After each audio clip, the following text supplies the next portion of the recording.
Alright guys, so my last video, I said I was going to do a video about how Wall Street influences cannabis industry.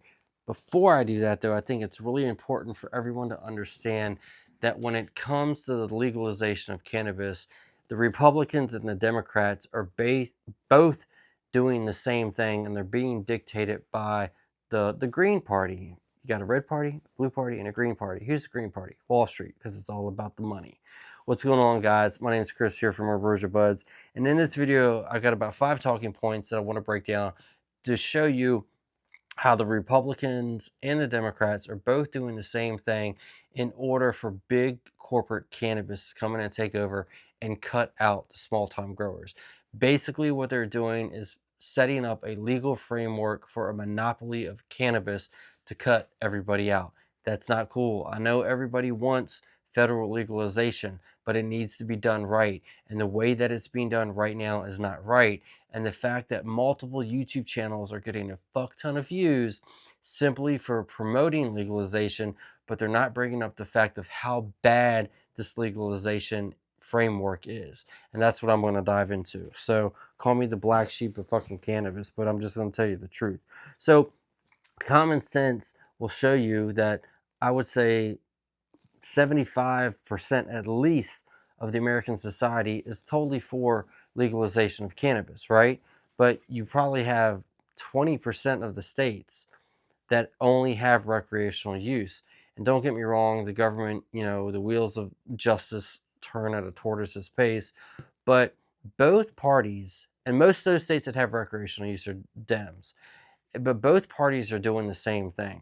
They're doing a strategic, slow play of legalization. And the reason they're doing that is because they're allowing MSOs, multi-state operators, or if you watch my last video, the Walmarts of weed, to build up everything they need to cut out the small-time home growers, the craft growers, the legacy growers. And there's no laws being put in place to protect those growers. And this is an easy fix that we'll get into in a minute. But every state is just cut, copy, and paste the same framework. And that framework is built for big business. And prime example where we're going to get into is they're just going to cut and copy what big agriculture did, big pharma did, big tobacco did, and big alcohol. It's right there in your face, but everybody is just so worried or so enticed by the carrot they're dangling in front of your face, they're not seeing what's laying behind it, and that's what this video is about. So when you look at what's happening right now, and maybe people don't see this because not everybody's trying to get licensed to, be a career cannabis grower, but they're going to set it up so regulations and licensing and all that is so overpriced that it's just not going to be doable or feasible for the average home grower. The average home grower that has the integrity of the cannabis industry in their heart, the passion, the craft, and the knowledge, the people that have done this for over a half a century to get us to where we are legally. And the only reason we're here legally now, actually, is because it's a $350 billion business, and the government's not going to put that much money on the table and not fucking tax it. And what am I talking about? So as of 2022, and don't quote me on this, but the legal cannabis market, as far as what was taxed and sold legally, was a $32 billion market. They say the black market was roughly $100 billion that they confiscated or whatever. Okay, now you're not going to be able to know how much got sold through the black market, and the black market is a problem. I'm going to tell you now, the cannabis industry, as of today, if everything was federally legal, would be at least a $350 billion industry. And if I'm wrong, prove it. I'm waiting. I'm waiting. Oh, you'd have to federally legalize that first, wouldn't you? Oh, let's get back to it though. But what you got to realize, it's a pay-to-play structure. The way these laws are written are specifically for MSOs, multi-state operators, that are basically, it's a slow roll.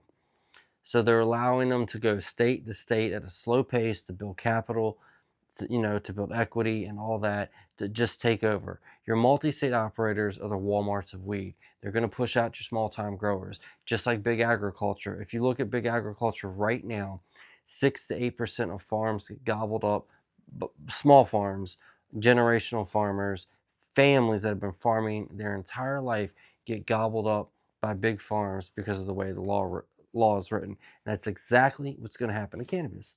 I'm telling you, unless you guys start making a difference. So let's get into it there because I got some notes.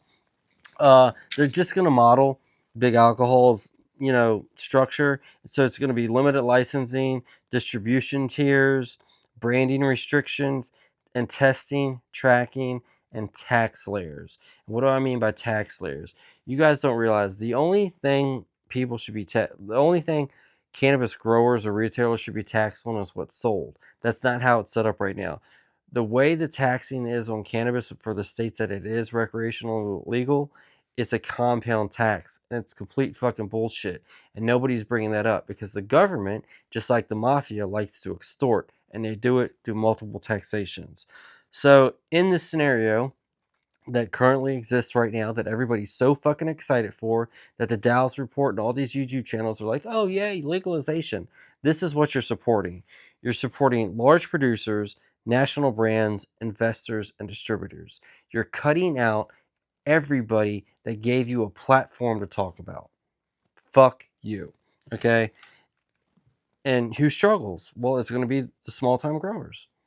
So you're cutting out everybody that produced everything when it wasn't legal to give you a platform to talk about. Dude, what a fucking, you guys are cunts. And the reason this is important is because what it's already set up is the states that it's recreational legal, MSOs already have a head start. They're 10 steps ahead, and no laws are being written to balance that back. Okay, it needs to be, you need to have micro licensings in states. You need to have a law that says if you want to come to my state right now, you need to be, I don't know, a citizen. You need to be a resident of that state for 2 to 5 years, just like capital gains. That would be fair, right? And it doesn't even have to be a consistent 2 to 5, because capital gains, you can live there for 1 year and then come back at the end of the 5. That's 2. But why isn't anything in place like that? I'll tell you why, because they know what they're doing. They're designing laws for big business, because our government is big business because it's owned by big business. Wall Street is the CEO of our government, guys. What else we got here? Let's talk about it. This is number one. It's the banking reform. Okay? The biggest hiccup when it comes to the cannabis industry right now is the fact that no deposits are insured from a cannabis industry because it's not federally legal. The minute that cannabis becomes federally legal, banking will take over and Wall Street will step in. And that is going to be huge. And that'll be my next video, because what that's going to do is open the doors for people that don't even fucking grow weed. The people that are going to make the most money off the cannabis industry are going to be investors and corporations. And they're going to slaughter and terminate all small time growers, because that's the American way, right? And let's talk about the social equity programs for a second, because this is a fucking joke. Don't sugarcoat a fucking turd by giving social equity programs to a whole bunch of people that you're already outpricing for licensing. Social equity programs are nothing more than a sales pitch. It's somebody that's fallen in your DMs on Facebook or Instagram trying to get you to join an MLM or network marketing thing.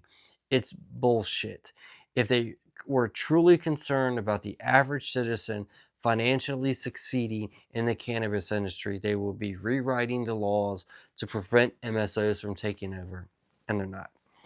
So guys, that's it. My next video, I will dive into how Wall Street, I'll give you some statistics, is going to benefit the most if these laws stay in place. But if you haven't done so already, please subscribe to the channel, ring the notification bell, and if you have any comments, comment sections below.